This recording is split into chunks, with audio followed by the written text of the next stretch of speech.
Nothing inspires more nostalgia and wonder than the musky and warm smell of books and turning pages. Well, other than petrichor. My Blood the Ink, the Dante Diaries.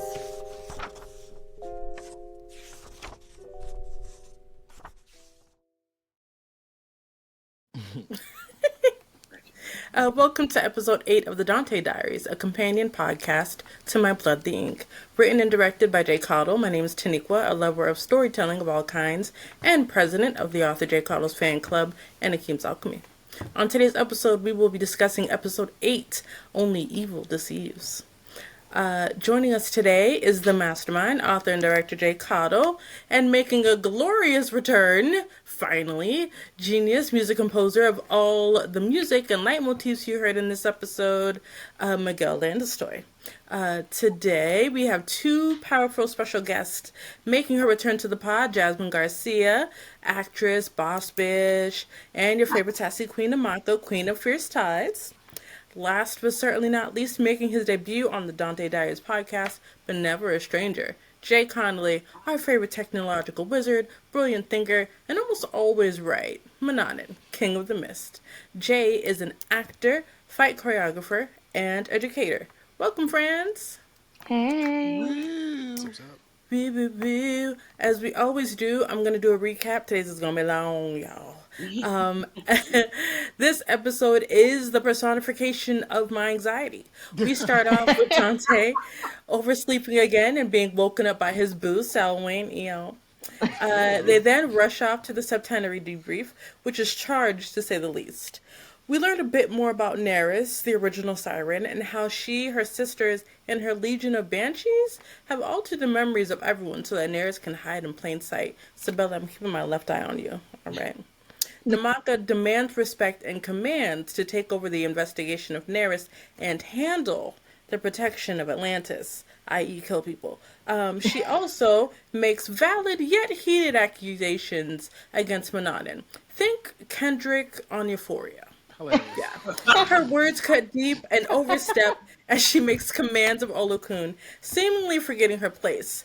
After a reminder from Olokun and a brief breath exercise, Namaka shares her plans, with Dante playing a key part, or bait, question mark? You never know with the septenary. With the plan in motion, a showdown takes place at the evening's banquet, with Mannanan confronting Namaka, and Namaka blackmailing him in turn, much to the delight of Tam Kung.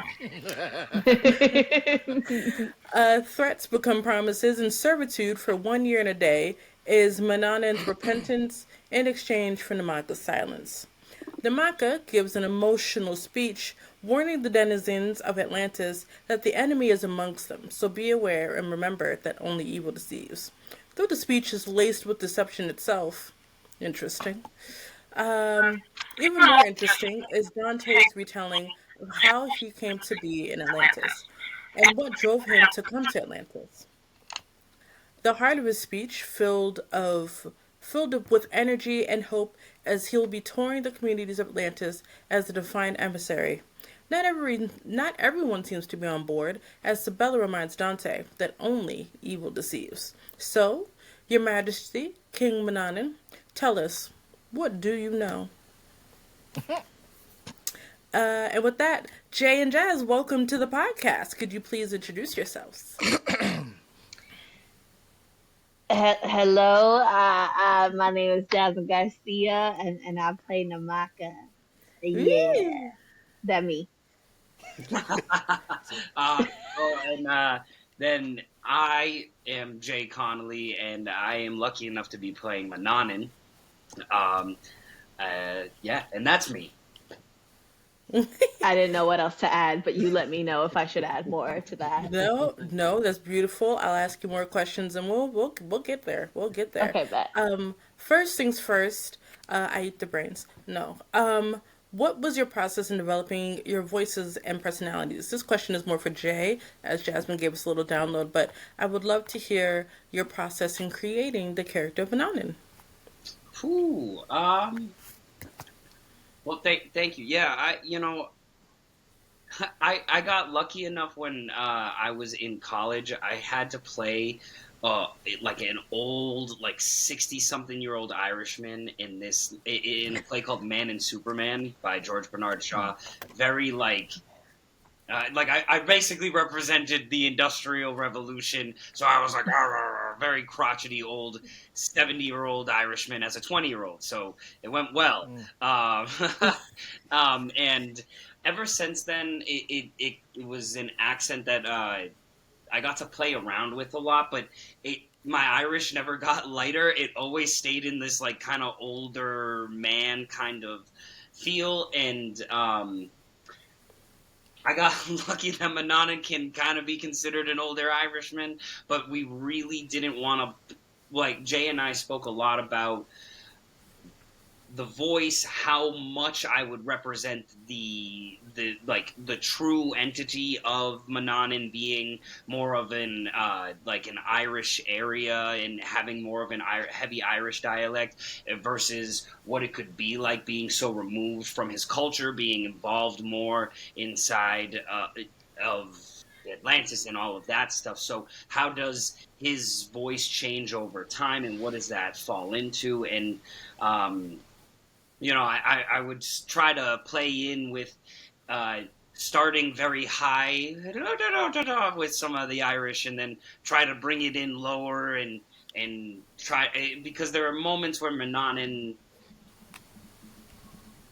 it has a broad variety of and a range of emotion and trust and distrust. So I think it gave me a lot of opportunity to play with how crotchety and old I want to be, but how charged that can actually feel, less heavy on the accent, and feeling like I was more broken down and more like feeling more godly, more kingly, more connected to the piece. So it was kind of an interesting step back to a character that I had once before, but then also revitalizing, kind of rebuilding, reshaping what used to be like this old wooden shack that, and trying to give it some new life, maybe even a second floor or something like that, and try to just build upon it as much as I can.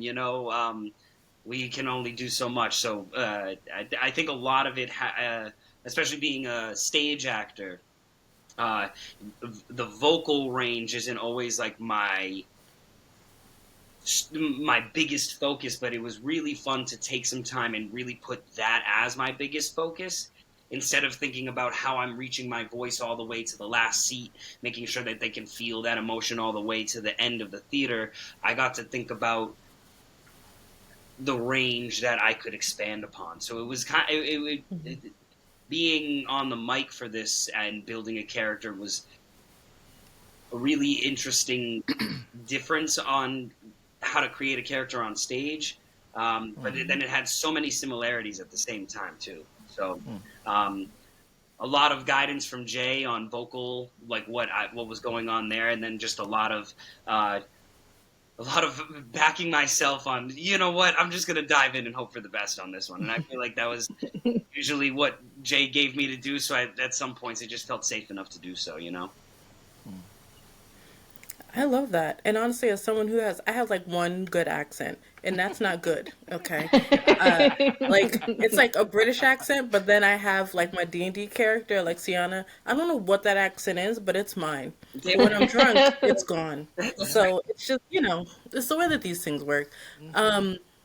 But do you have like a favorite moment from recording and finding your character? I love Mannanan, by the way. I love your voice. Oh, thank you so much. That means a lot, because there were a lot of times where I'm like, I wonder if I'll ever get an accent where I get to play like my age. Do I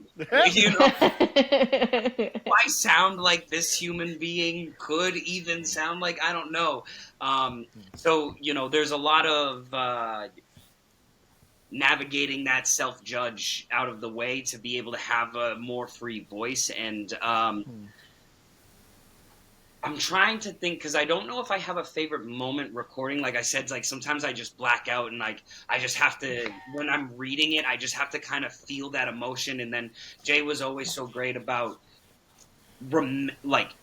remembering a moment that maybe happened like way far into the scene, and then getting me back into it to remind me that this is where I needed to be, or redirect in some way. So it was I would say my favorite time recording though was I think that big yellow room that we were in, where I don't know if it was yellow, but it was all of us, and we were all able to look at each other, and I felt like Oh, I think it was red. it was yeah. There was carpets on the floor and stuff. There was like Yeah. Studio B. yeah. It just felt really cool because we were all in the same room together. We could look at each other. It felt like I don't know, and we did that so many times, but it was like it felt like I don't know what music was made like in the 70s when everybody had to be together, and you could just kind of cultivate that energy, and I think really.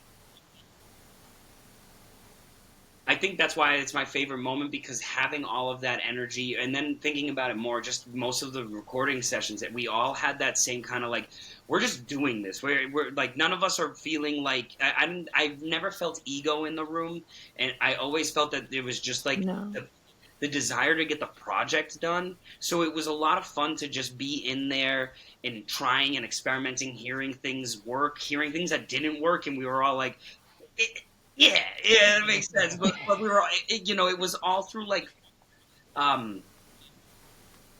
the joy of failure sometimes, and I loved that, and I think that made me really have a lot of fun with what we were doing. So I didn't have to worry about like if this accent was really kicking or not.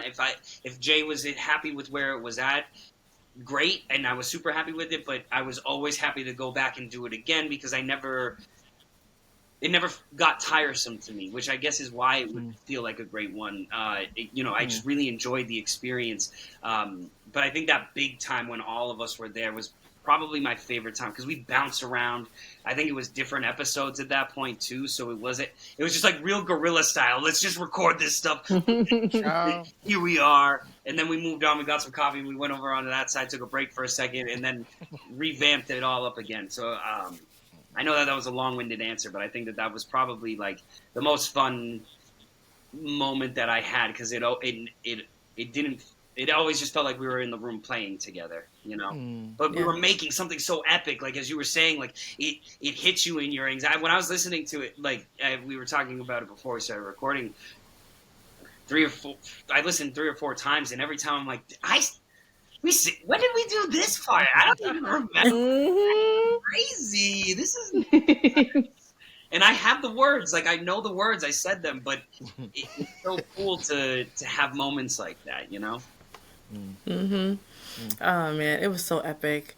Well, thank you so much for those answers. We're gonna jump into truly like story character questions now, but just want to get a temperature check. Do we all feel on board with the recap that we heard? Everybody feeling good about that? I do, but I kind of want to ask the writer. Hold on. Yeah, right. Yes. No. Only because like Jazz and Jay weren't here for episodes like 5, 6, the exhibition episodes. And so much of 8 is fallout from that. So I'm wondering, how are you all like as your characters and as you all feeling like coming out of these 2 like very traumatizing experiences for Namaka and Mannanan going into an episode like 8? I'll go off of my first reaction that I said, and then how the hell am I supposed to talk about anything else? But I think it's one of those moments, like we were talking about just I think I love Jazz's performance in episode 8. I mean, the whole thing, of course, but episode 8, I think you really like the way you rip into me. It reminds me so much of like what I loved about like wrestling when I was a kid. I still love wrestling. I love when you cut the promo and the way that you, I think you speak to the other gods and the way that you are like, you say something about how it didn't matter. I was a god. I should have known. I should have been able to. And it cuts in the way you build it up, and then you just cut me down in front of everybody. I think it is so strong, and it is so because I'm always as Mannanan building up. I'm saying that I'm the only one protecting us. I'm the only one doing the job here. Everybody else is playing these games. I'm always the only one doing the job, and I think it's so powerful that like the job just is not successful. Thought I was doing the job. I really I believed the job was done. We were good, and y'all are silly. And then I think to have it all crash down on me, because I don't think I was ever kind about saying that the job was done. I never felt like it was. I was ever treating everybody else like it was the same way. Even on top of it, I felt like I was always coming down on everybody else. And then to have reality come down on me and to have it flip down on me as a god, I guess, in that aspect, to show, like, it's kind of one of those revelations as, like, when you don't think that when you think you know everything, and then all of a sudden you learn that 2 + 2 really is 4. There is to prophesicate. Prophesize. I don't know. Pontificate. Ooh. And that's why you wrote this. I just try to say it. Let somebody else say it. But I really think at the end of the day, I love the build up of Mannanan saying all of this moment, like we were saying about the exhibition, to build on how protective I have been, to really see that, like, you don't know that you are as protective as you saying you are, because all you're doing is saying that you're being protective. And I think that that's something that's a really human trait to have, and that's one of the things that I really like to think about Mannanan, is like, this guy is pretty human. And I think that this was my human moment that I have in this series, especially in this episode, to have everything flipped. And that's all I got. Yo, since you mentioned wrestling, I can't not hear Jasmine is going, "Yeah, brother," and you're going down. Like, let me tell you something. You let us all down. Oh my god. You were a good. I love it. Okay, so your question, Jay, was right, is how was the exhibition, basically, like, how was the feeling? And how was, like, obviously we see in Namaka a lot of, like, her wrestling with it in her own way, but just how are you thinking that she's processing all of, like, that fucked up stuff that had just happened to her in particular? Yeah, I think it's hard. Okay, I'm gonna try my best to use my words. Right, Namaka is a politician, and I think that she knows how to do her job, and she knows how to do it well, and she does understand that, like, hey, all of the sovereigns, like, we're all in this together. It is best that this is the way in which, like, this works. But she also believes that she knows best. She believes that, like, no, this is a good team, but, like, I know overall what's best for everyone, and I know the right thing to do. And because that's so much of her life, to be a warrior, to kind of be a politician, when she is faced with the things that she has to face in exhibition, it's almost childlike. It's a childlike fear. Like, it's not something that she deals with, because her life is so consumed about her being a sovereign. And so homegirl's traumatized, and still has so much unprocessed feelings. It's more of like, I don't know if this is from Grey's Anatomy or not, but anyways, where it's just like, you just, like, intellectualizing your feelings is not dealing with your feelings. Right. Like, and she does not know how to deal with her feelings.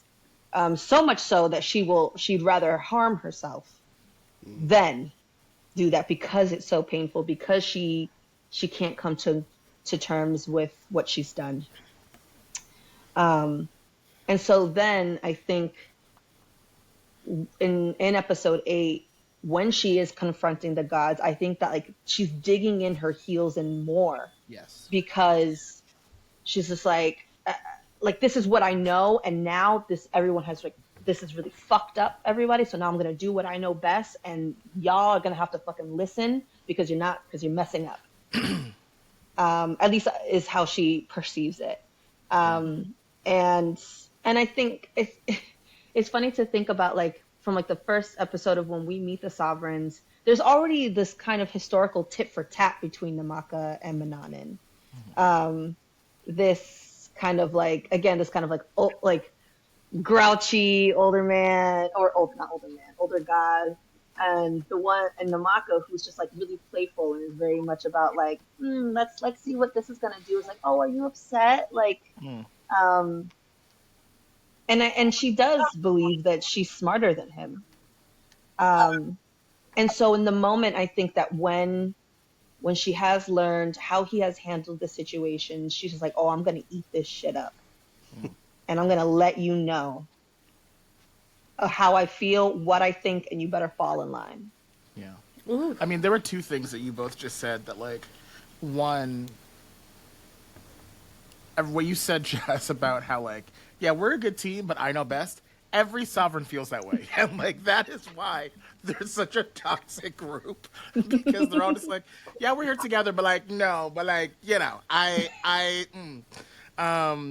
and then I think what's so interesting about Namaka is exhibition and that, like, crucible that they all go through. It kind of changes everyone and gives everybody an opportunity to grow and wrestle with something and reckon with something. And I feel like Namaka is the only one who just doubles down. And, like, Olokun is like, wait, I can be confident, and I do have this power. And Talasi is just like, maybe I should be part of the group. And Mananan's just like, I was talking a little bit, maybe I need a little bit of humility. But Namaka's just like, no, we're just gonna push it down even more. And it's just so fascinating to watch how, like, she refuses to grow and, like what that looks like. So, yes. Yeah. Well, yeah. I love her, though. I love her. I do. Person. Well, since y'all have already kicked it off, I'm just gonna go ahead and we're just gonna jump in then. Starting with Mannanan, from the jump, you didn't like Dante. First question, why? Second question, is No. yeah. The second question, is it because he's new and he's alien to Atlantis, or does he remind Mannanan of himself? Oh. Yeah. What? Oh. Yeah, Tanisha be asking the questions, Jay, so get ready for that. Should have got these sent to me earlier. My agent. Where's my agent?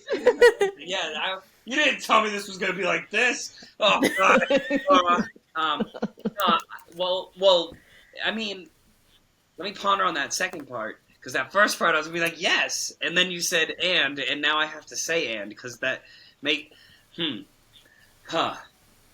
I think...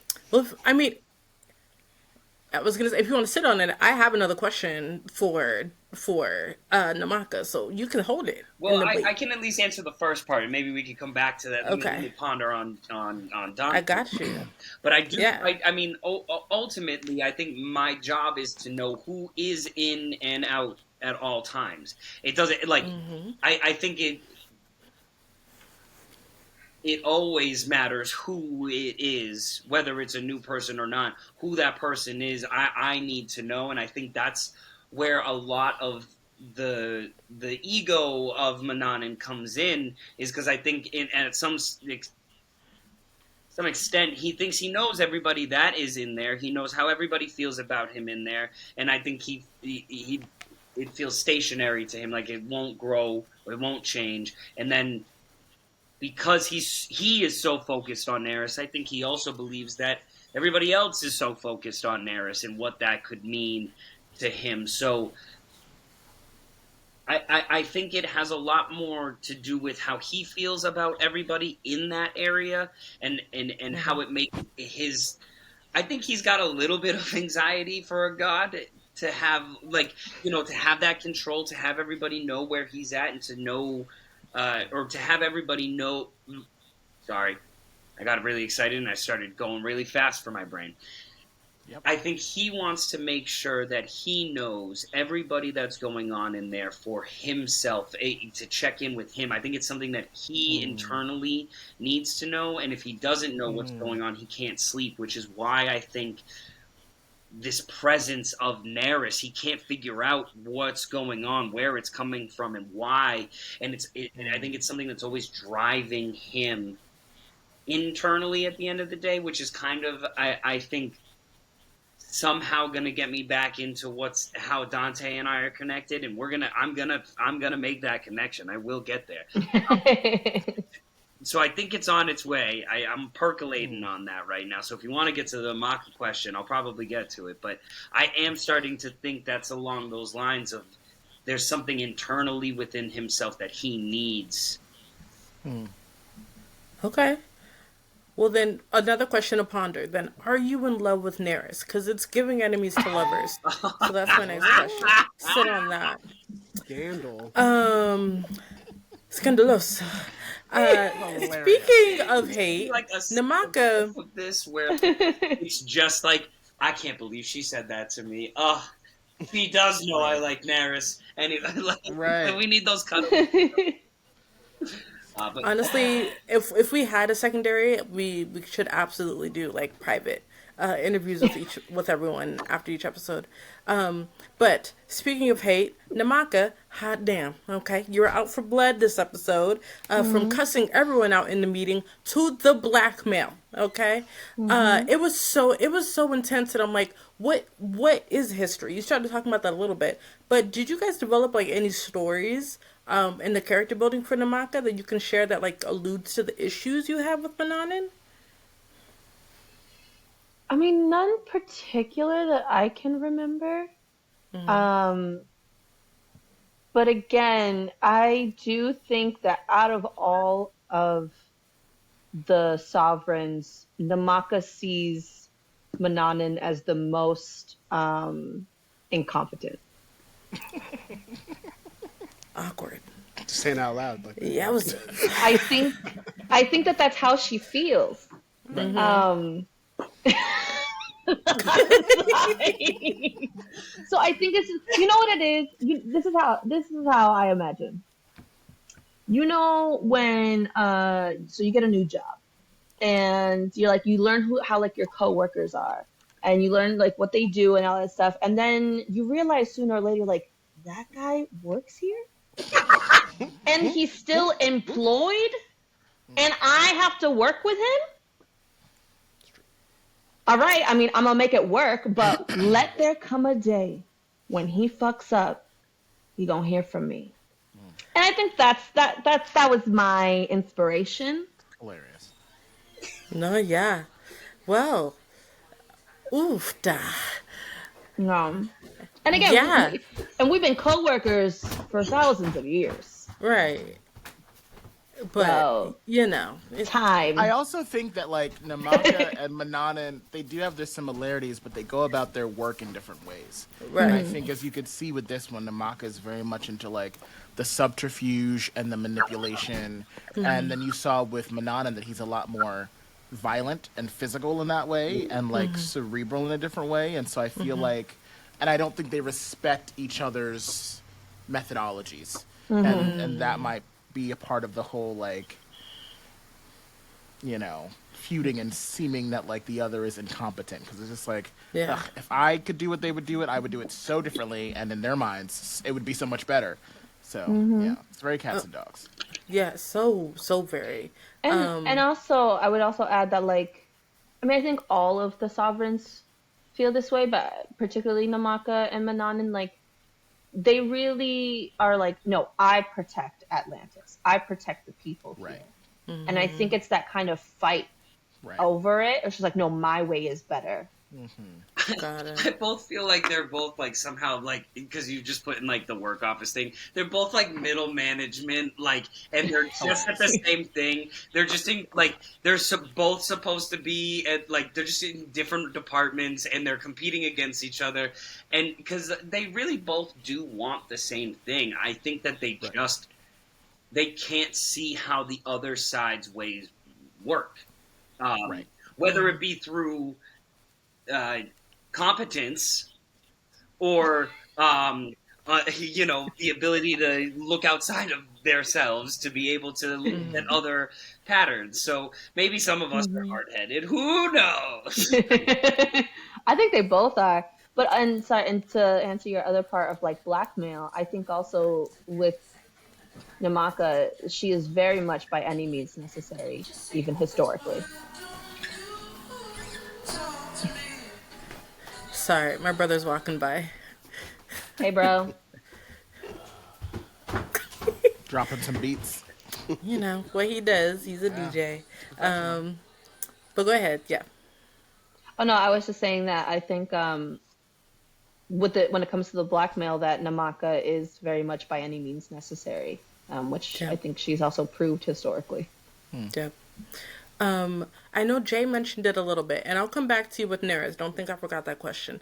But listening to the conversations of the monologues that you had specifically, Namaka, I felt like in those conversations, especially in the septenary chamber throne room, I was like, I felt like a little kid listening to grown folks talk business. And I have another question interested. Like, I would love to know what Dante's experience was, like, listening in.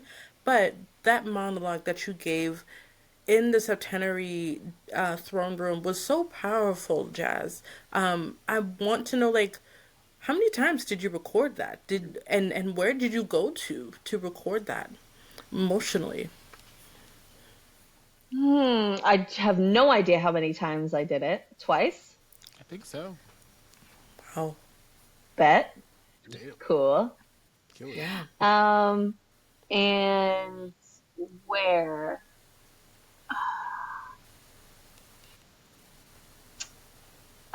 That's a good question. I'm trying to think of it. I think, okay, where did I go to in that?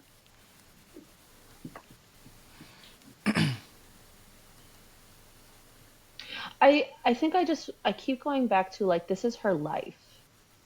Like this Atlantis, the people, it's her life. And I keep thinking about the part where she says, or when I say, like, you just don't sit around and wait to like get approval from somebody. Like, you do what you have to do, and then you say sorry if you messed up or if you were wrong. And at least right now, what I can think of is just like emotionally where to go to that place.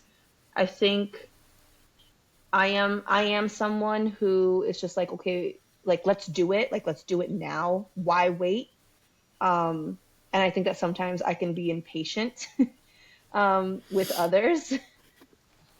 And I'm always like, and honestly, I think it really comes from like a weird, like, hopeful place.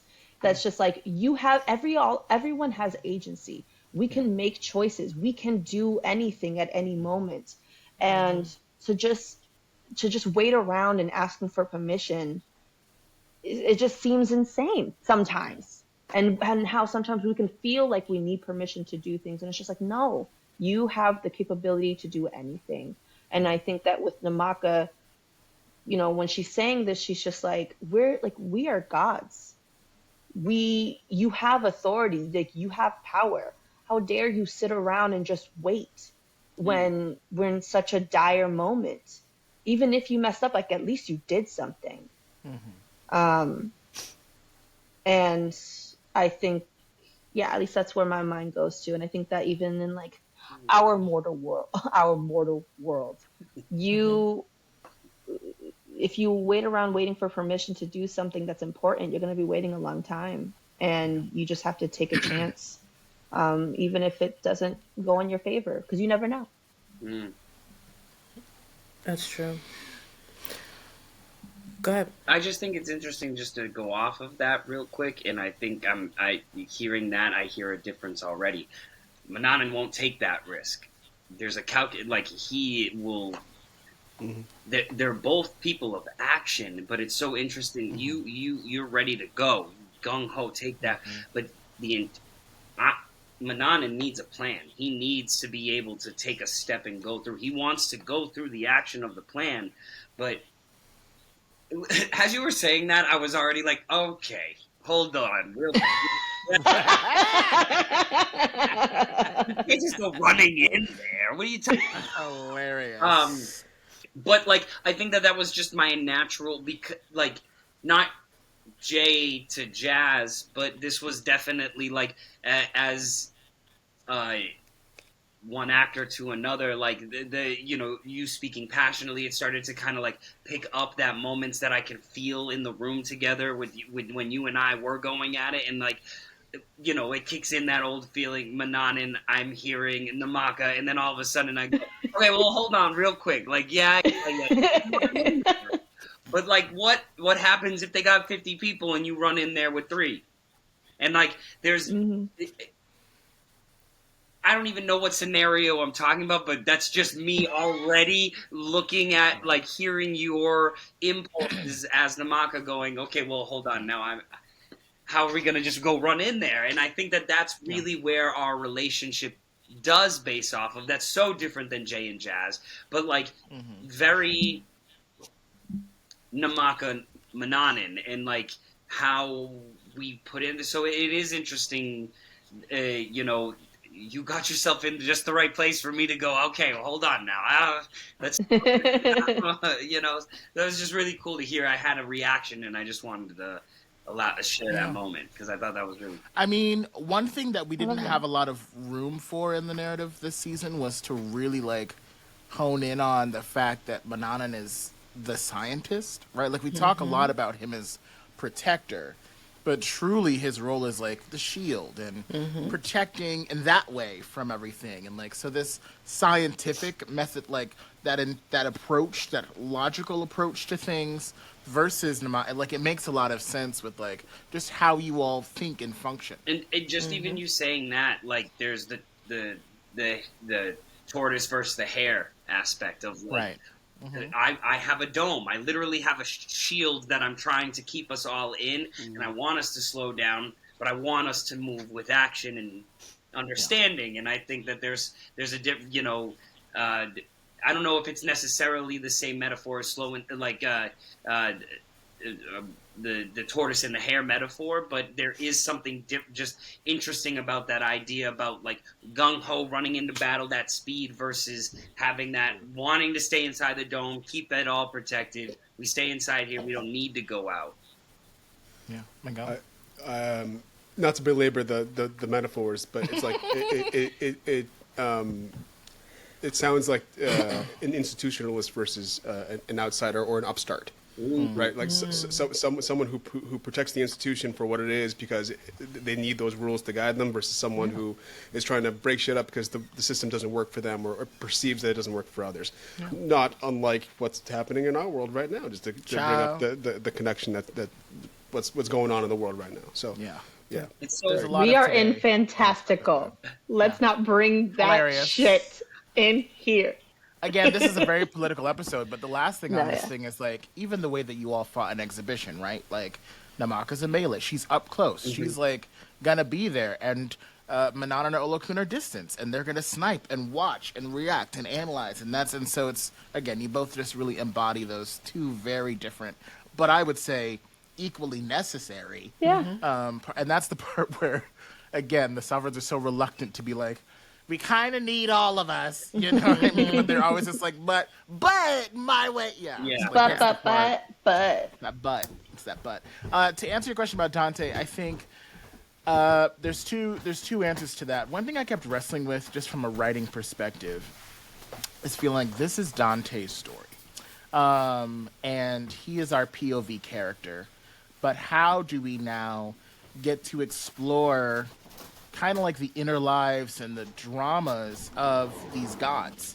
And so that's part of why during those 3 exhibition episodes, there was that spell that Neris casts, and Dante talks about how now he feels like he's being transported to each of them to kind of experience these things. And so that was the narrative tool that says, this is why we can get in there and hear these things.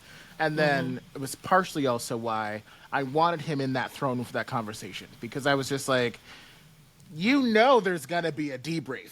And it was just like, why would they bring random little man to debrief? And so I had to like figure out a way to get him there, and I felt like that worked. Of just like, we're gonna include him. There's gonna be a plan, but they kind of got sidetracked by the mess. And I think if there was popcorn to be had, Dante was throwing it back. You know what I mean? I don't think Dante was necessarily feeling You and Selwyn, I think, are probably the ones who are just like getting full heartburn, like popping back some Pepto-Bismol. Yes. Whereas Dante's just like, this is so interesting. Wow. So, yeah. You know who I am? And this is also an aside. Does anybody else watch Drag Race besides Jay? Okay, so I know it.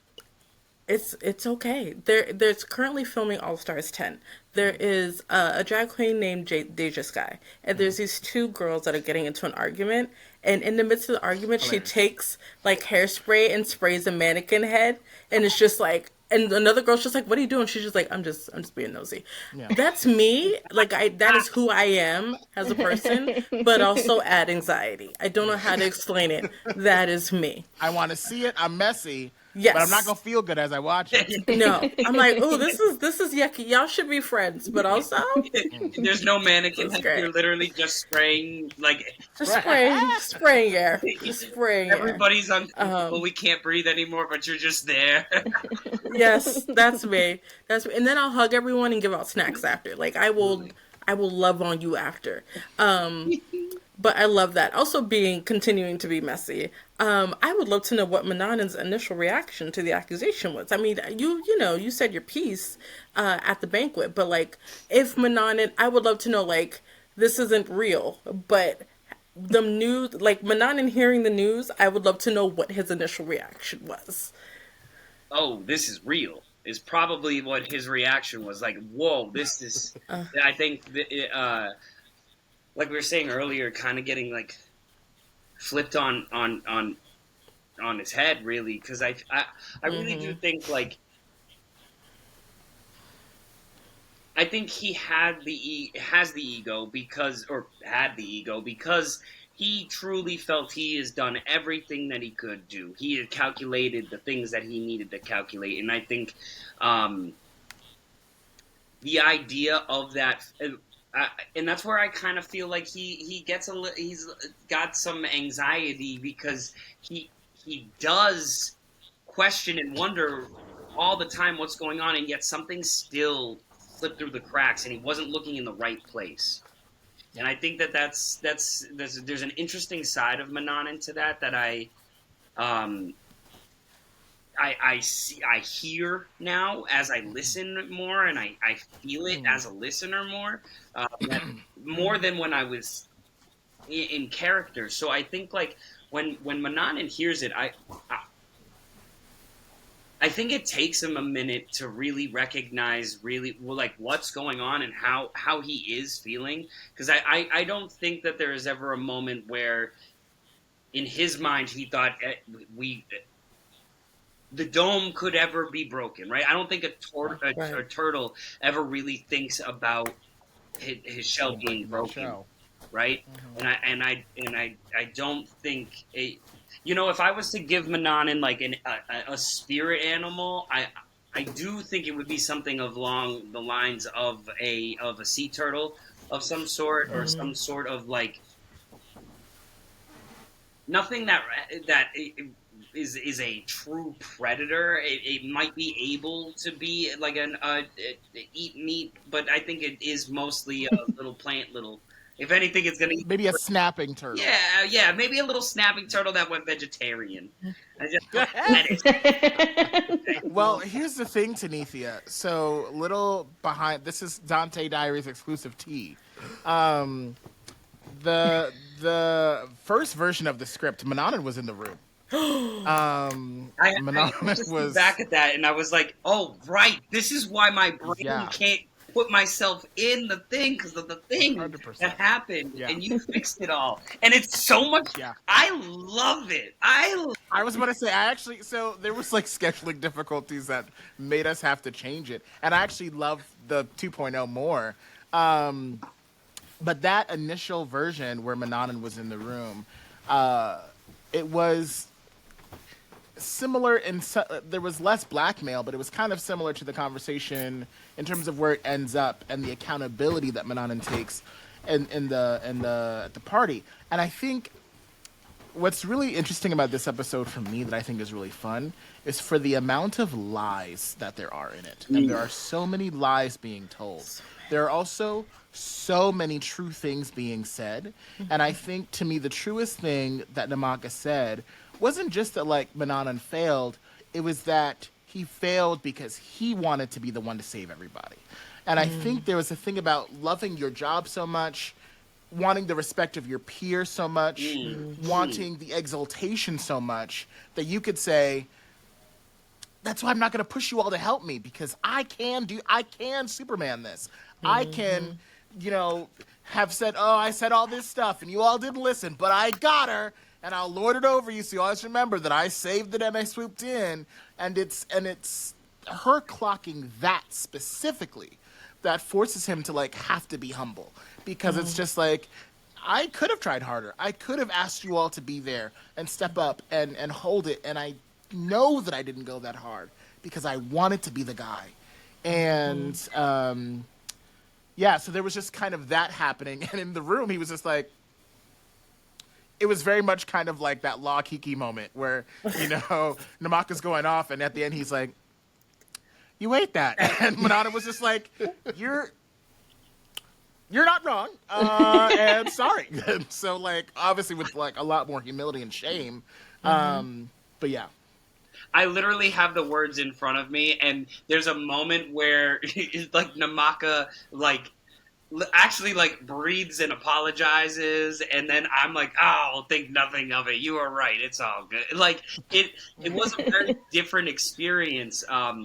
And so actually, like, one of the first times that I got to hear it was, like, my first time listening, and to hear the difference that Jazz had in it, I think that's one of the real things that drove it home for me, of, like, how much I really messed up. Not me trying to explain myself in it, and I think that was part of what the original scene was to have me. I tried to tell. Here's the and try to not excuse for it, but speak to it in some degree. And I think what really served the scene was not having me there and having my fate decided without me trying to step in, without me trying to, and having the rest of the group decide how this was going to go. Because I think that that's actually how that would really happen in real life. If I did as much as Jay was saying, pushing everybody, saying I got this, even just in the sense of what we were talking about as a corporate entity, right? If that were to ever really happen, I would get fired because I just tanked a whole division, or literally I lost our profit margin, whatever comparison you want to have. It would be, it equates to kind of how I would assume Mannanan feels in this moment. So yeah, I think that I didn't want to open up with saying episode 8 changed because my schedule sucked, but thank you to kind of open that up, because there were different pieces that still got to surprise me. So half of it was a shock, but then also, whoa, this moment is way real. This is real. And I loved it. I loved it. I never thought I would. The universe made that better. Anyway. My feelings personally would have appreciated that moment of, like, you know what, my bad. But it didn't need to go down like that, and it's not about me. As Tam Kung said, the argument between Namaka and Mannanan, as we just discussed, was electric. It not only gave a deeper insight on the relationships between the sovereigns, but we also got to learn a little bit more about Namaka. And my question, related but not related, is I'm actually really intrigued about the whole servitude piece of 1 year and a day. What is that? Is that like a common punishment that happens between the septenary? And also, what is included in, like, that servitude? And if you don't know, that's okay. You can just say you don't know. But I didn't know if there was some lore behind it. That's definitely a J question. Hilarious. I think wow. It's going to sound really intense, for me at least. I wanted to emasculate Mannanan. Mannanan had such, especially when you think about him and Neris, right? How he starts off really protective and then becomes this really violent person with her. How he starts to torture her and how he is a torturer. And he's somebody that when he has the power kind of goes into this dark place where he is using and lording his power over people to make them smaller, to make them feel pain. And to change the episode to not have him in the room and kind of know that people are talking about him and know that they're judging him afterwards was one way of bringing him down a peg. But I also think having him need to serve her, and those words in particular, also further emasculates that hyper-masculine, hyper-whatever thing. Not to mention that Namaka always reads the youngest out of everybody in a way. Like, even though Tam might look the youngest, Namaka always feels they refer to her as a girl, they do that thing. And what's so interesting is when I was researching, I was just like, well, if these gods are embodiments of their particular cultures, they would only be as old as their cultures existed. So I was literally doing the math of when their regions have existed, and it was so interesting to find that like the Celtic and the Polynesian cultures began roughly the same time. And so when we say in the episode, I forget which, it might have been 6, that like they were both born in the same age, how they're actually the most similar in age to each other as Mannanan and Namaka. That also again, like, I think speaks, and they're the only 2 born in that age. So I think it also speaks to a little bit of that conflict that they have with each other. But yeah, that servitude was really just about emasculating him as much as she could, and him having to swallow that. And, you know, I'm hopeful that going through that process kind of gives him an empathy, because we know, because of that first moment with Neris before he starts to remember, that there is something naturally kind and protective in Mannanan. And it's only like all the drama and all the power and all the subterfuge and all the politicizing and all the stakes that like take it to a darker place.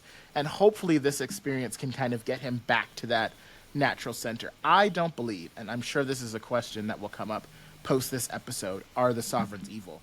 I don't believe they're evil. I think that they have natural tendencies towards good, and mess has just led them here. That's my personal belief. And so the goal throughout this is to, at least for me as a writer, and this is a little bit of my thesis, because this is the most Game of Thrones episode we're going to get. I don't like that belief that power corrupts and we become all these horrible people all the time. I'm more interested in how do we retain a modicum of goodness even when we get thrust into these responsibilities. And so really allowing them to have a reckoning and then move back towards that, with maybe 1 or 2 of them being a cautionary tale of what happens when you don't, to me is a much more interesting story to tell, and closer to like my politics and what I want to get through in my artistry. Yeah, you broke Jay. I don't know. Yeah, I just you broke like him in 7 different ways. That was crazy. Are we evil, bro? I'd never. What? That wasn't even. But does anyone? What? But does anyone ever think that they are evil? Right. No. That's what I'm saying. Like, oh shit. This whole time I'm like, I want to protect everybody, and then I'm like, but do I want to keep everybody in? Now I'm evil. Oh my god. Dito, Mannanan has Munchausen. That's horrible. I'm so sorry. All of Atlantis has Munchausen's. Yeah, they've just been held hostage. Oh my goodness. God. No, I'm so sorry. Cut okay. that out if you can. I can't cut anything, so I know you can't. I know you can't. I don't know how to edit yet. So this is a bit of a what is it called? Rabbit hole for me. So anyone feel free to jump in, but this is a big question. As I was sitting with this episode, I was listening to Dante's speech on how he got into Atlantis, because it it actually randomly really upset me how deeply he changed it, because I find truth to be so powerful. And I think that being honest with the people of Atlantis would have been the way to go. That it's something hit for me, and I was reminded of Denai's interlude, The House of Waters. And Denai in the interlude worried that if she got baptized, she would go in and get trapped as a changeling and would emerge someone else that everyone would love instead. And I guess that it just reminded me that it's so easy to lose yourself in the water. And so my questions are, do you think that there is something in that which would speak to why Dante was okay changing his story? Also, the fact that he seems to forget that his time is limited, and now he's choosing to be this ambassador for months at a time. Denai says that it's one thing to go under, but it terrifies her who she would become when she rises. And so I'm wondering, is there a part of Dante that remembers that and is scared of losing a part of his soul, or his soul in whole? So all of Denai's interludes, and there will be many, they're kind of like chapter introductions where they're exploring the larger theme of what Dante is going to go through. And that happens both in the monologue, but then you also have to remember that like each monologue, each interlude is named after a space on the Senate board. This is a little bit of a rabbit hole. Right. So in this game of Senate, they talk about in the first episode how it's the Egyptian game of death, and it represents these different parts of death. And each space represents a different part of how the Egyptians believed that we moved through death. And in House of Waters, it is about transformation. And so that's why her monologue speaks about what happens when you go in and come out. How are you transformed? And the larger theme of this first season is the same for Dante. Who is he going to be when he comes back up again? And so this is just episode 8. There's some more episodes, so we'll see where that lands. But I also think that while Dante isn't a people pleaser, he has a hero complex and wants to be adored and wants to like feel like he can do these things. And I think, you know, when Neris creates these situations and these this unrest, it kind of leaves room for a new hero to emerge and for the sovereigns to prop someone up to be that person. And I think he's just like, and I think in his mind, if I'm the divine emissary, they're probably going to be a little bit more invested in helping me stay if I were want to stay, right? Like they'd want to, because the whole thing that Tam Kung said is like, how are you going to help us? And now this is him very publicly helping all of them. And so I think when Sabella kind of clocks his tea of just like, this is interesting. I think there's a self-reflective moment that Dante has in there of just like, yeah, like this does feel a little messy. This is, whew. And I think the other thing to think about, Dante at this age is like 17. He is a young person. These are gods. He is a guest in their land. And so I think there's some part of it that is choice. There's some part of it that is youth and the naivety. There's some part of it that's youth understanding that gods are telling him to do something. And there's also that hero complex in there. So I think it's complicated.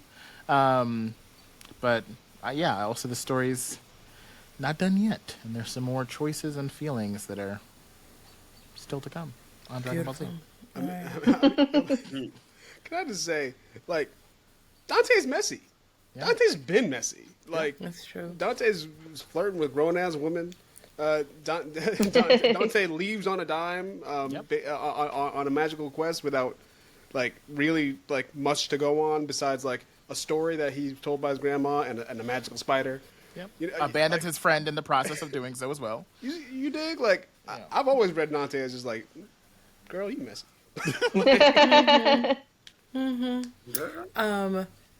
That is so real. Thank you for avoiding most of my questions. Sure. That made me feel great. Yeah. But Jay, through all of my anxiety of this episode, I am so grateful for the levity in Dante and Selwyn's conversations. I was truly cackling out loud with the whole conversation where it starts with I think my charm offensive has gotten too powerful. And someone's just like, remind me to never compliment you ever again in all my life. And I was just like, thank you for this moment. Yeah. I love that so much. But I also love some of Tam Kung and Namaka's bestie moments too for that level. Tam Kung, man. I did want to Tam comment. is the real messy. Tam is the messy bitch. Oh my gosh. Yeah. I did want to shed some light on their friendship, Namaka and Tam. I love them, and they're just they're so cute, especially because Namaka really doesn't have that with anyone else. Right. No.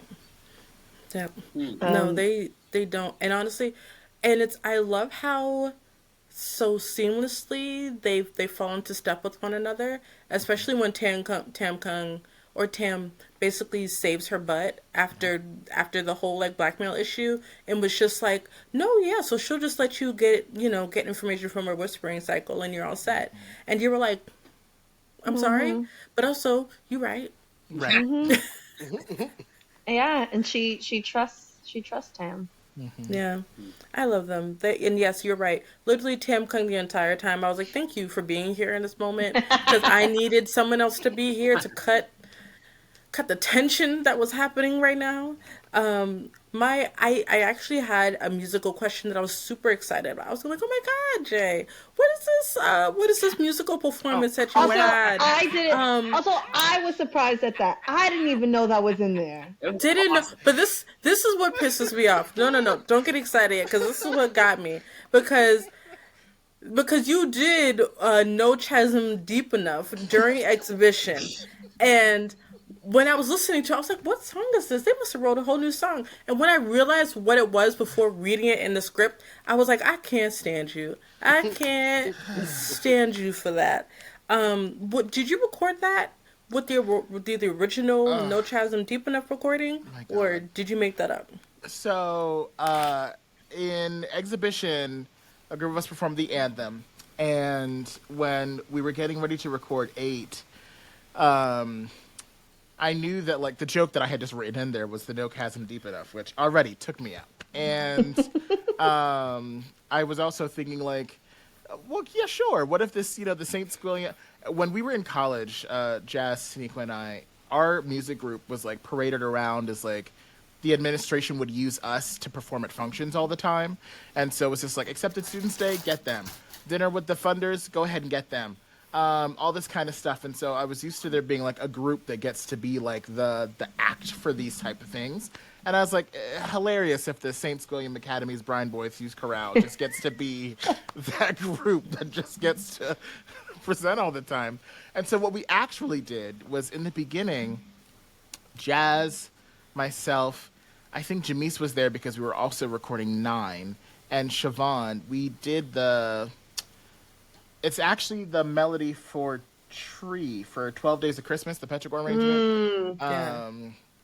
And then as I was getting into the edit, there was just something off. And so I was like, you know what, let me just like add some stacks in here. And then I just fell down a rabbit hole and just added more harmonies.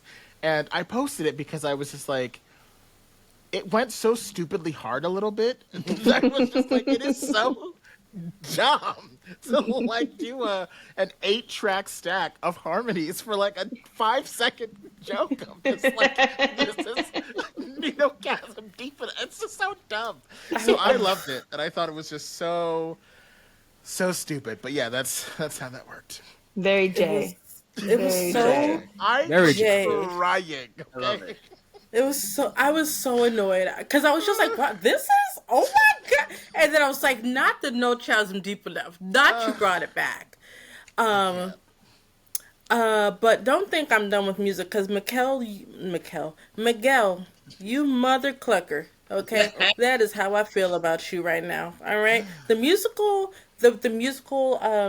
interludes is what I'm calling them during the party scene. Oh yes. Oh, LOL. Oh my God. I really needed that. I really needed that. One, because like my anxiety was here, and I was like, oh yeah, smooth jazz. Very common, yeah. right? Yeah, but then it also incited my anxiety as well because the music playing in the background, but when Mannanan and Namaka were arguing, was innocent, but it was also menacing and beautiful. And I was like, what is this?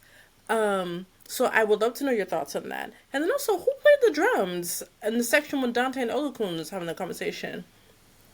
That's all me on the computer, bro. Yeah. Like, Miguel does it all. Really? yeah, that's all just me messing around with MIDI software and shit.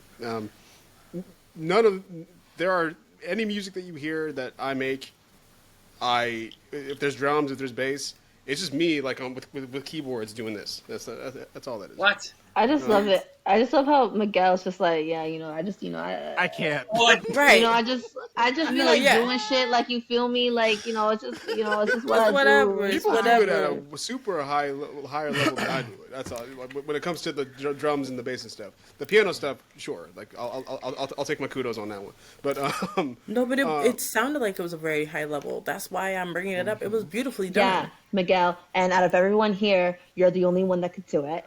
Amen. Yeah. Damn right. That's thanks, true. guys. Appreciate it. Gosh. Yeah. But to answer your question, Tiniqua,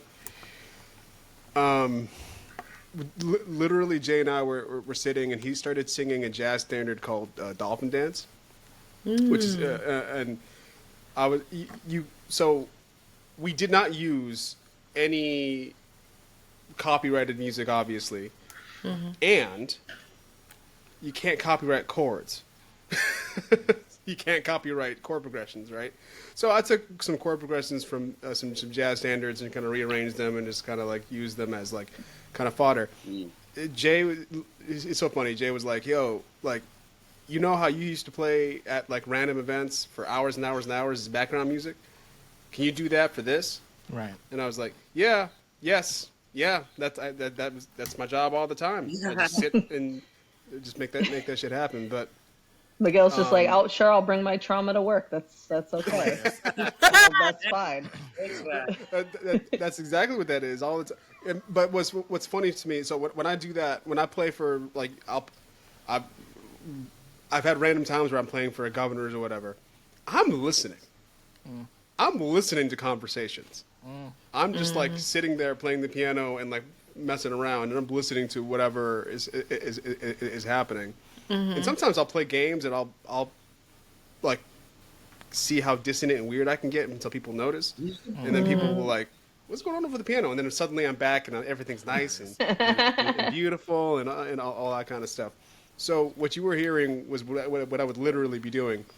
If there's a dark conversation happening, I'm playing like some alone together, like, ooh, this is kind of dark and weird. And then as soon as they catch me, I'm back to playing all sweet, jaunty little jazz standards. So yeah, what I love about working with Miguel is that like we'll have these high level conversations, and sometimes I'll talk about mood, but very largely it's just like from here to here, this is the vibe. But one thing that I noticed, because typically the music will go from post-production process goes like I edit it to get the takes and everything, then we send it to sound design, then it goes to composition, then it goes to the mix and master. But this time it came to me, and it was so interesting because as I was lining the music up, the background music could have very easily have been the same throughout the entire conversation in the party. But if you notice, the conversation that kicks up when Olokun, Dante, and Selwyn come in is much lighter, a lot more jovial, and I was just like, we'd even like talk about to that level of depth how the music needed to, and it didn't need to, because again, it could have just stayed what it was. But I was just, and I haven't told you this out loud yet. What a great, you're amazing. And it was just like a very nice touch that I was just like, there he go again, hitting that right. Yeah, and that's. So go ahead.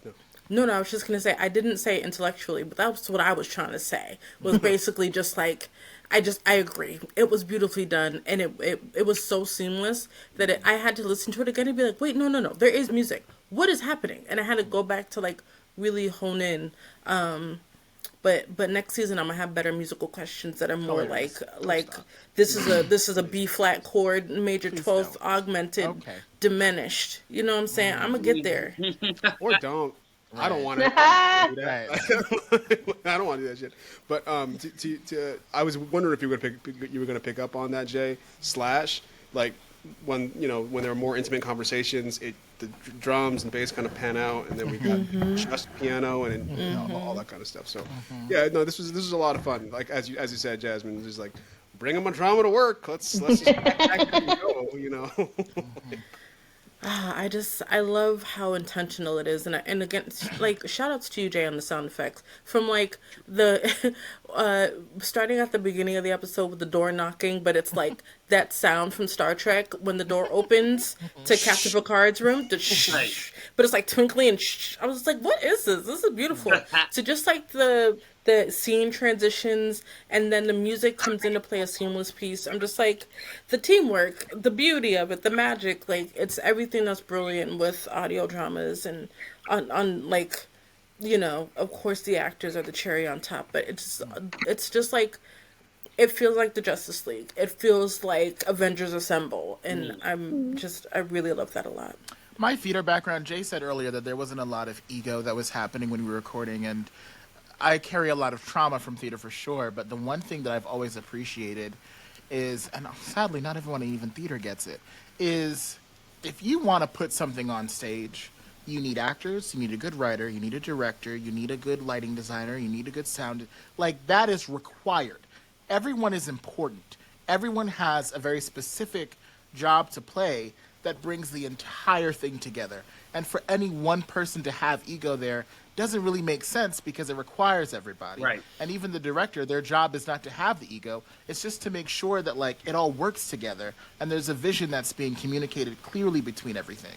So to your point, when like all of these things happen, and I think sometimes too when Jay and Jazz were talking about like not even remembering the conversations, being in the booth and doing that and then having it come to life in this way, it does kind of take you out from like when you were there, because it's so different, and it's just like you feel now you're observing something that yes you contributed to, but like even when I listen sometimes I laugh all the time when Dante's just like, is the charm offensive too much? And I'm like, nigga, you wrote that and you said it. And like, why is it so?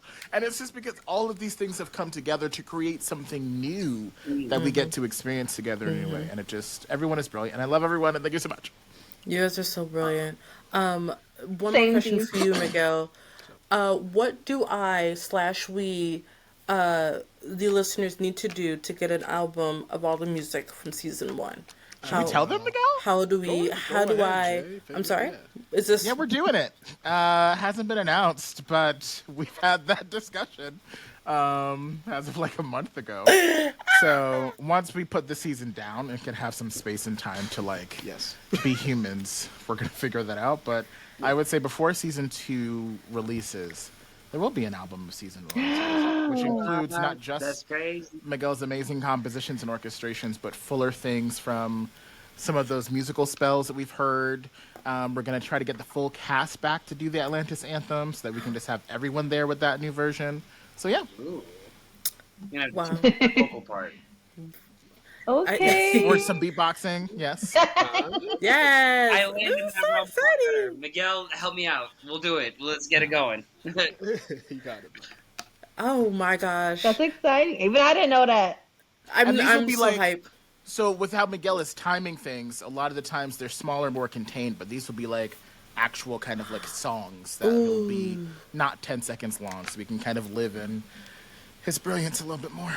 I cannot wait. I cannot wait.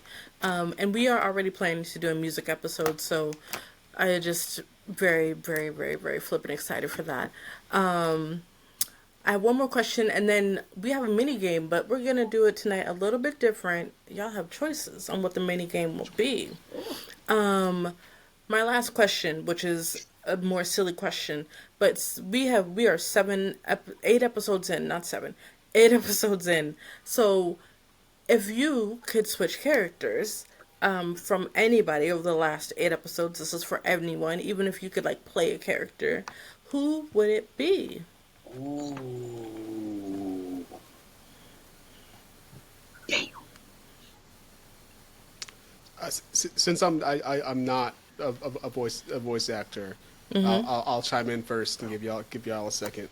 Susanoo is hilarious. Damn, Like, yeah. what Deshaun is doing with Susano is so much fun, and he like I can feel how much fun he's having Yes. in it. So I think I would crash out and be be Susano if I was going to be a voice on the voice acting side of things.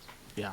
I have my answer. I would be Geneva Ocean Spray in a heartbeat. I was Yes. literally thinking that. In a Oh heartbeat. my gosh. Easily, yeah, 100%. Give me either of those two, and I will Yeah. be. It's Geneva Ocean Spray Francesca and and Francesca Blackwater. Francesca Blackwater. I'll take either of them. They're hysterical. Absolutely. Yeah, the Void has teeth thing freaked me out. I loved it. Oh, that was bad. That was bad. I was honestly thinking, I don't have a good Irish accent, but I would want to be Mannanan. Love it. I actually, just like personally, I aligned so much with him, just how like I was indoctrinated to being a planner. I had to be a planner growing up. And so just doing things, as much as I want to be spontaneous, I have to have some like framework of a plan. I've gotten better to being like, just give me like high level points. And if we don't hit them, that's great. But as long as I know that there are high level points, I'm good. So I get that. If I had to answer, so my actual answer, okay. My first answer is Susano. I think I would have so much fun playing Susano. But my second really random one, and I don't remember their name, so Jay, you have to help me. Who is the character that Geneva and Jessica interview? Bethesda Shrunken Shell. Bethesda Shrunken Shell. Yeah. That is who I want to Name, be. son. I think so long about like it really. Yeah. So yes, I also love Bethesda. Bethesda. I think I'd really love to play Bethesda. That's so ridiculous. I immediately just thought of like the old shriveled up worm from SpongeBob, the one that's in the wheelchair. That was immediately what I thought about. Oh gosh. Well, thank you all for answering my laundry list of questions. So for the I have a mini- question for you though. Oh, okay. Yeah. As you heard Namaka's speech, what was your response to that? Because there was a lot in there, and I'm wondering how you, as a listener, kind of went on that journey. I think because as a listener, and only a listener, I get the overall, experience of hearing like what happened in the septenary chamber to this point. So it didn't feel authentic, but it also felt authentic because to lie like that has to be steeped in a truth, and there is truth. Like the septenary does want to protect the people of Atlantis. They want things to be, they want the people to be safe. They want to make sure nothing comes of them, but they also want to keep the status quo, and that is very clear, right? I think if Neris came in and was just like, I'm back, bitches, but also, would you consider adjusting some things this way? They wouldn't have listened to her. They would have killed her. Point blank, period. And to that point, this is just my premonition. I think Sabella and Tam are working together. I don't know. That's my vibe. I think that her speech was rousing, but I didn't there was a part of me, my gut instinct was to not trust that speech. And I don't know why. I don't know if it's because I just know too much, but it's like, oh, this is like really nice, like on a base level. Like this is a really nice speech and like it's very rousing. And like, you're right. We should keep an eye out and be more careful and be more vigilant because clearly there are people among us. But also at the same time, like I was there in the room too. So I saw things, you know what I mean? Not everything, but like I also saw things. So like, actions are going to have to speak louder than words because now we're all kind of on notice. Yeah. And I think like I listened to the episode and immediately messaged Jay being like, I have complex feelings because of those speeches. It was Namaka's speech and it was also Dante's speech. I mean, we don't know a lot about Dante yet, but just like, why lie? Like, you could tell the truth, and I know, like, there would be like he's a surface person, but I think the fact that you helped save the septenary to me speaks louder than anything that you've done. And I think it would have went over well. So I don't know. I have like mixed feelings about it. Yeah, I mean, it's literally propaganda, and Yes. Yeah. it was Yeah. state-sanctioned propaganda that we're seeing in real time. But at the same time, I think as I was writing it too, again, as much as there are lies, there were truths, and I think you know what Neris is claiming to represent. I'm the blood on their banner. I'm the song they sing. It's like, sure, there might be truths to that, but I think that's something when Namaka was saying, like, they'll tell you there's a problem, they won't tell you how to fix it. They're gonna like do these horrible, like, that's also true. That's like true. what Neris did was very fucked up, and like when Namaka was just like, who were those spikes aimed at, y'all? It was aimed at the audience, and it wasn't Neris out there saving you. And so I think that complexity is why there's just so much like, ooh, you're saying some things I agree with, but I also I did get to see that throne room conversation, but I also know the people in this room didn't, so they don't know. They're like kind of not getting the full story. Yes. So Yeah, it's just complex, and like only Evil Deceives really sat with me after that, and it's the only thing I could hear in my head hearing both of the speeches. Yeah. The one thing I just want to add to that is like, because your question of like, why didn't Dante just like tell the truth on like his story? I think that because like right now at this moment, this speech is it's not about him. It's about reassuring and reaffirming the trust that the denizens have in the sovereigns. And he is simply a tool to reinforce that trust. Right. Because also, at least, Namaka specifically, she don't give a fuck about Dante. She does not at all. She does not. And so she's like, but if he's here, we can use him. Yep. Because, and then going back to your earlier point about why Mannanan might not have trusted Dante, Dante's arrival was chance. It was disruptive. None of them saw it coming.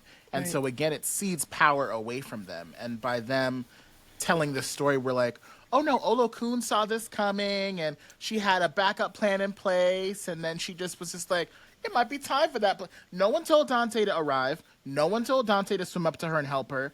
He's acting as his own kind of chaos agent that kind of is helpful, but they can't say that out loud because then they don't have control. And they don't have control. So it has to be the story of just like, no, we did this. And it might not seem like, but like, no, this was all us.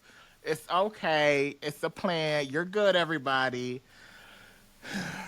Yeah. And I think Dante maybe naively does believe that the sovereigns care about Atlantis fully. And so it's just like, so yeah, like I might, if I have to fudge it up a little bit, sure. Because like ultimately they want what's best for everybody, I think. So. Right. You know what this reminds me of? It's and this is an aside, and I promise we'll get into the mini game. This is what happened to me after watching The West Wing. I watched The West Wing and felt like I got a better understanding about how government worked and like internally. And then now I see anything on TV and I'm just like, I can't trust you because I know that there are people in The West Wing spinning things. Right. So anyway, that's my aside. So mini game options, my friends. Either we can do a what would your character do? I give you a prompt. You tell me what you think your character do. For those who don't have a character, me and Miguel, we can pick a character and, go off of that. Or we can play two truths and a lie. And it's a way for us to get to know you better. Or it could be a way for us to get to know your character better. And you can tell us which one's which. Ooh. Yum. I vote the first game. I like the what would you do? Okay. Put me back in as Mannanan. I do have a quick question related to that. Okay. What would you do if your child was at home crying All alone on the bedroom floor. Because he was hungry? And the only way to feed him is to sleep with a man. Sleep with for that a little man. bit of money. a little bit of money and his daddy's gone? Yeah. Somewhere. And Not a lot, Not a lot. Yeah. I ain't got a job now, And for you, Because to you, this is just a good time. time. But for me, This is what I call this life. is what I call life. This is what I call life. Okay? Yeah. No, yeah. A word. I like that A millennial word. in all of us kicked in right there, and we could not let that go. It had to. No. It had to finish. When I if you're wrote the watching. question, I knew it was coming because I know Jay. So gotta make space for it. Gosh. Okay, well it sounds like we're gonna do what would your character do? Quick, Miguel, pick a character. Dante. No, that's Jay. Sorry. Yeah. I mean, I can function as writer and pick somebody different No. if you I'll want. do Selwyn. Okay. Ooh. Okay. Oh yeah. Can we also really? I'm so sorry. Just a little, because you said Selwyn. What did you say? Boo earlier. What was that about, Tunisia? Boo to You Selwyn. called Selwyn like Dante's boo or something like that. Oh, because it's giving. It's giving a little like. Interesting. And I realized I learned something about myself. Honestly, once a month, I'm not good at picking up when people are flirting. But finally, I joined the room where it happened, and I was like, Okay. oh, there's something could be there. So yeah, How do you feel about that? I'm shipping it. You're shipping it. I'm a little worried. I'm a little worried it's gonna backfire on Dante, and he's gonna get his heart broken. Because He's Selwyn, fine. Selwyn has trained his whole life. He's trained his whole life to get to this point, and so to give it away for a chaos monster, basically, Hilarious. is hard. It's hard. So, All right. Sorry. Yep. Continue. But okay. who am I gonna pick? Who am I gonna pick? Who am I gonna pick? I'm gonna pick Deny. Ooh. Okay. Yeah. Okay. First question. There's only 3 because it's really quick. PvP. All of these Septemberary. Who is coming out on top? I'm so sorry. PvP. Oh, sorry. A PvP means like a 1 versus 1. Like Okay. like a gauntlet. Like if we What put them happened to all- 1v1? Oh. Listen, Linda. Join the times, okay? Not listening. Miss, okay. I'm crocheting. Trying to think who I think I would go for. I gotta go for my baby daddy, Koi Vilu. Yeah, Jay, you don't know this. Weirdly, there are some people, Tiniqua is not the only one, from what I understand, who just have baby daddy the dragon. And again, I say the dragon that has no voice actor. We don't ever hear, we just like talk about him. I mean, he growls a couple times with the sound effect, but Yeah, he how does. he's amassed some fans shocks me. And I love that for him. It does shock me. You know what it is, Jay? He's silent, I get it. and you can project whatever you want Sure. onto him. And he's strong. It's And a he's silent strong. strength. Yeah, the I strong mean- silent type, literally. Got it. Okay. So what? Really, men just need to shut the fuck up. That's what it is. That's the lesson being learned here. Got it. Okay. Listen, I didn't want to be the one to say it, but you know. So that's my choice.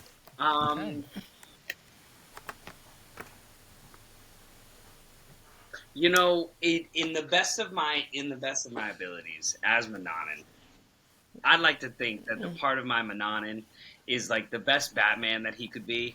So I knew you were going to say that. I knew it was going to be contingencies. But you knew the contingencies were. I knew it. I'd like to assume that he has a plan for everybody and was ready for it, and I think that's why Jay put me in my position. So funny. I love that. Okay, who's next? This offense is a strong defense, and if you know how everybody's going out, then you're all set. Yeah. I think true. for Dante, he would say Olokun. I think between one, she's been the nicest to him, but like two, you know, she's had some feats, and even the sovereigns have been surprised at her feats. So yeah, I think Dante would say Olokun. I'm so sorry. I don't understand this question. Who would Namaka think would win a fight between all the sovereigns? Got it. Do you want me to go first? Yeah. Yes, you go please. with- Yes, please. I think Selwyn would publicly abstain. He was like, y'all's my bosses, 100%. and I don't really so want correct. to. But privately, think Olokun would win. Yeah. Ooh. What a hilariously accurate reading of Selwyn. Yeah. There. Yeah. And honestly, from a denied standpoint, the only reason why I think that she would back Koi Koi Bilu is because she said that her ninth marriage didn't work out because she didn't want to live in a volcano. And I know that dragons live in volcanoes, so I secretly think that Koi Koi Bilu was messing around with Denai. But it could also be Susano. What the hell?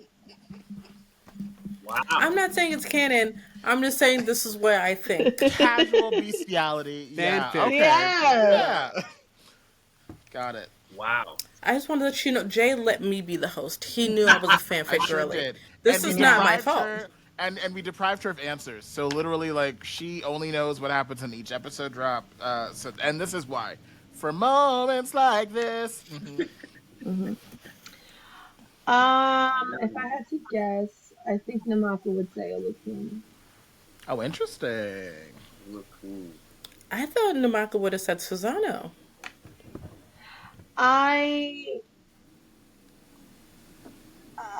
I think that Namaka thinks that Susano is a great warrior for sure, Mm-hmm. but definitely does not underestimate Olukun's power. Mm-hmm. Yeah.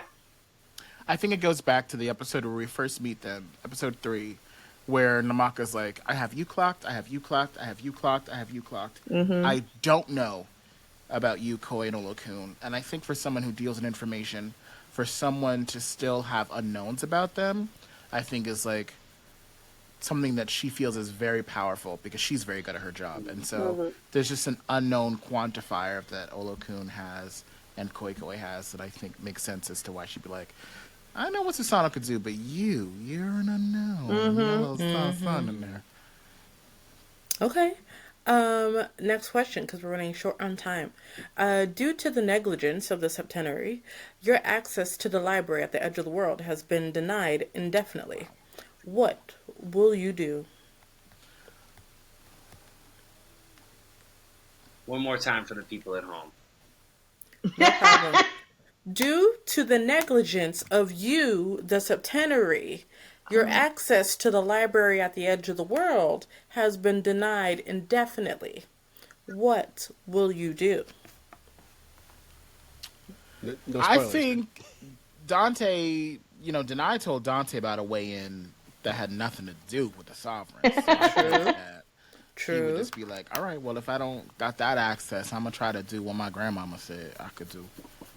So, And as your grandmama, I agree, because I'm like, I don't need the septenary. I Right. know I can get right. okay. Because I already got one of the books from the library.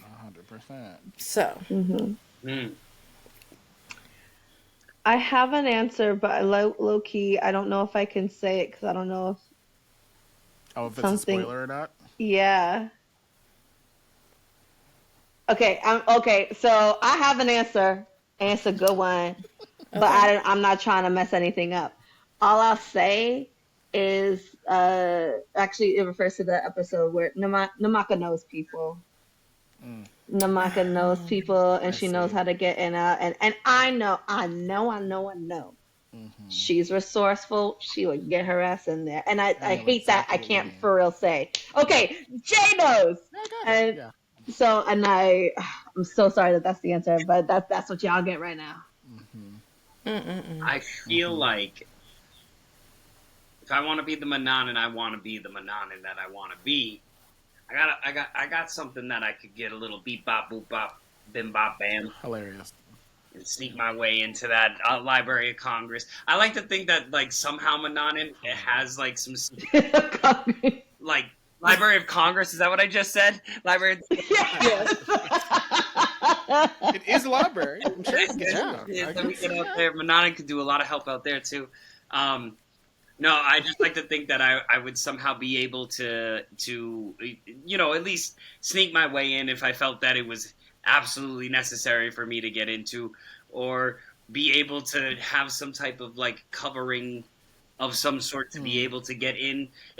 I don't think it would be a lot of a problem. If I have contingency plans for the rest of everybody else, I think I could have a contingency plan for that.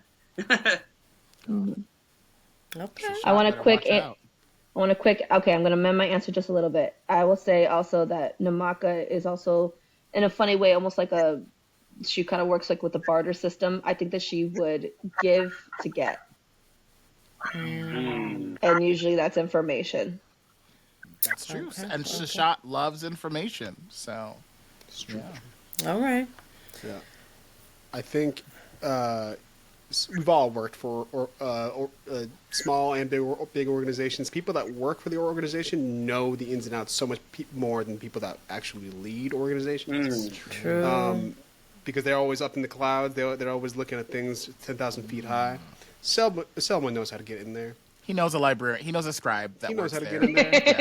Yeah. He knows Craig, who's in there on Tuesday nights. Yeah, They in the cafeteria together. 100%. They play at Senate. You dig? Yeah. Like, Hilarious. I love it. All right, my last Again, question. Oh, Do go we ahead. need to recast Selwyn? I don't know. Miguel just gets Selwyn so much. I He don't gets know. him. It's He like, gets him like that's down. a psyche. I Yeah. read these things so much, bro. I read the same minute and a half over and over and over again until we have the minute and a half of music that needs to go there. Go ahead, Tiniqua. I'm sorry. No, you're good. Last question. Because I don't know how y'all function. I don't know. But what would the Septenary do if they emerged on the surface world? Ooh. I think my initial answer is Namaka would look at the surface world and think, "Wow, y'all really fucked this shit up, and you need someone to clean house. And I don't know if y'all have it, and so I might have to step in for you for your best interest." Okay, Thanos. Yeah, Alright. a little bit. All of a sudden, I'm No, like, I'm. am I a supervillain? Like, as I think about what it would be like to ascend the seas, I'm like, oh man, I like Aquaman has wrestled with that, and he's not a villain per se. Per se. I think of a specific monologue that I have where we talk about like our personifications of the sea and things like that. Not to get too deeper on that, but like I think about those and my specific view of talking about humanity in those moments make me think that I would I would probably Captain Planet that ass. I would literally like. I would have to turn into like we're going full green. We're doing solar. We're going back to mill power. We're doing we're doing the good for the world. And if you don't like it, then Let's play a little game. let's play a game. Let's figure something out. There you go. It's like we really need to fix this planet. I want a shirt that says "Let's Captain Planet that ass." Come on now. I think That's that hilarious. I think I need to get in the t-shirt game actually because that's I feel like I could. Miguel, here we go, buddy. Me and you, we got this. We got to figure it out. We have our characters need down merch. and our Yeah. business model Yeah. set. Yeah, Good. And we That's- need merch. no matter what That's gonna happens, be we're just the gonna first- Captain Planet that ass. That's gonna be the first Dante Diaries T-shirt. You gotta Captain Planet that ass. Right. Top race. I can't. It's so That's hard what to I- answer this as Dante because I'm more fascinated with this as a writer. Of almost all of the gods, they've kind of sequestered themselves once they chose to be the Septenary, but they all used to like be around, right? And now it's just like they're exclusively down there. So I wonder what what reacclimating to the surface would be for them. Okay, that's that. Dante, I think Dante would tell them to go home. I think, yeah, like as respectfully as possible, and be like, "Hey, you don't want none of this." You know what I mean? Like, there's a lot over here, and it's real messy. Y'all enjoy the sea. You know what I mean? Enjoy. Y'all got a good thing going. Not like this. Not like I this. literally did that earlier, Jay. Not the Matrix. Oh no. Not like this. Selwyn would either immediately get a doctorate or run for office. Again, hilarious. I don't even know if I can say like what I can because it's a little far away. I don't know if I can. Again, you've clocked Selwyn very, very well. Anyway, Okay. yeah. All right. Well, that's the end of my Hilarious. questions. Does anybody have another prompt? If not, we're gonna close this out. For a clinic man. All right. Great. Well, thank you for listening to the 8th episode. Any final thoughts from our lovely panel? Tune in for Do you season want to 2. plug anything?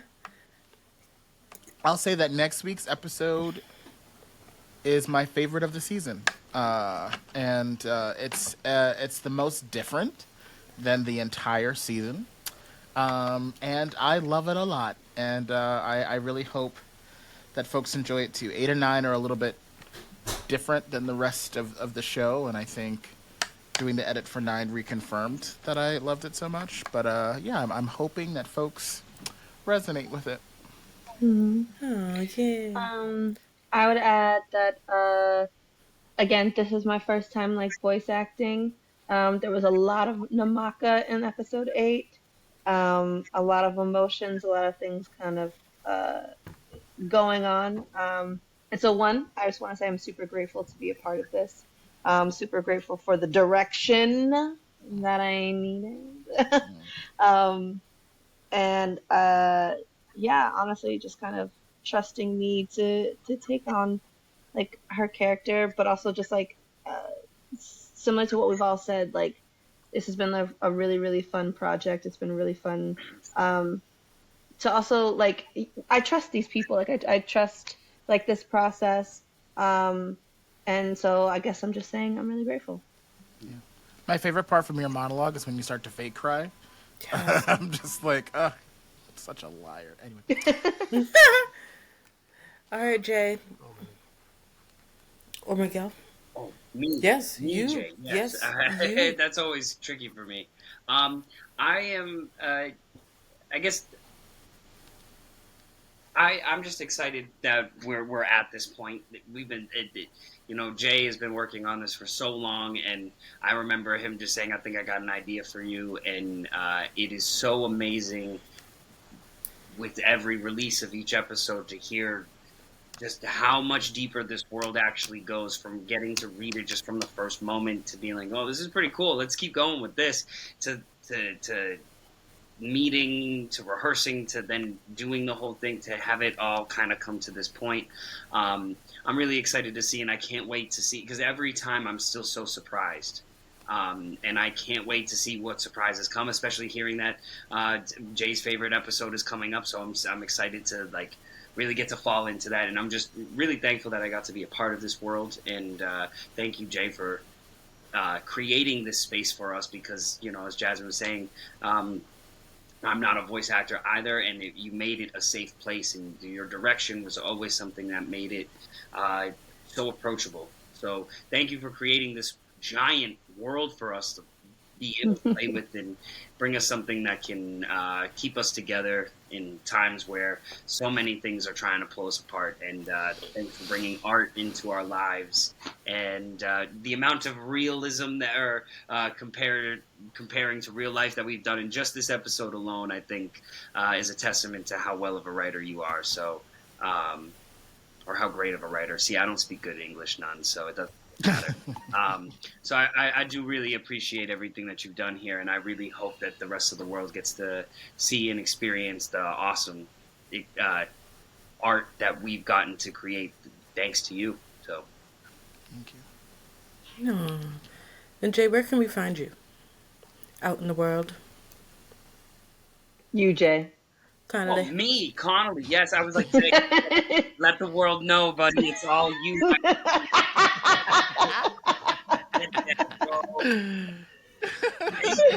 Let the world know, man. Right. I'm a boss. I'm right here. I'm a Show them who you are. Yeah, my like Instagram. I really only have an Instagram and a Facebook. My name is Jay Connolly. My Instagram is the Notorious Jay. I'm a local actor in Boston, and I'm actually heading on my way to a grad school. And so I'm excited about those opportunities. I just need the government to chill out for a second and just approve everything. So like, it can happen. And that's really been like, All of us just exhaled. come on now, chill the fuck out. But yeah. So, is there anything else on this, Jay, that I need to say? Hilarious. No, you, Jay, are beautiful and perfect and amazing, and thank you for coming on the pod. I really appreciate it. Miguel, any new gigs coming up? Anything else, buddy? What do you got going on? Wait, tell me what you got. I don't got a ton going on this summer, but I will say, Jasmine, I've known you for a pretty long time, and you say you're not a voice actor, but like you're fucking killing it, bro. Like like and Jay, not Jay Cottle, Jay, both like you're both fantastic. We're like listening to this episode and listening to the back and forth, like. And again, I'm listening to this stuff on repeat over and over and over and over again. And if it was not y'all, I think I'd go fucking crazy. So y'all are excellent, fantastic, and I know we're all figuring this out as we go along. It's a lot of our first times doing this kind of thing, but doing with y'all has been such a pleasure because everyone's really pulling their weight and then some. So everyone's killing it. Yep. Thank you. This was Thank you. truly a phenomenal episode. Like an incredible episode, and so powerful, and so poignant and so timely.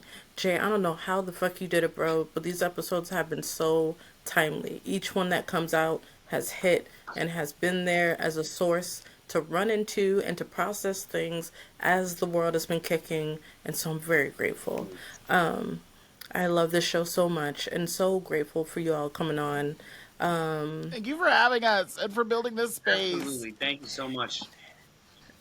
Thank you for telling me yes and that you're coming, and excited to hopefully do this, to continue doing this, and to get better, because talking to you guys and creating space for y'all is brilliant. And yeah, I love you guys. I think that's it. If nobody else has anything to say, I'm going to close out for real because I've kept you way too long. But as I always say, remember that as listeners of Dante's stories, you are now among a community of adventurers and story seekers. As you move through the world, remember the words of Queen Namaka. Only darkness deals in fear. Only the wicked wield confusion, and only evil deceives. Continue to search for and be the light that you are. You are loved, you are needed, and we stand with you. Adere est facere. And so we dare, and so we do. Have a beautiful night, and thank you all again. Thank you. Thank you.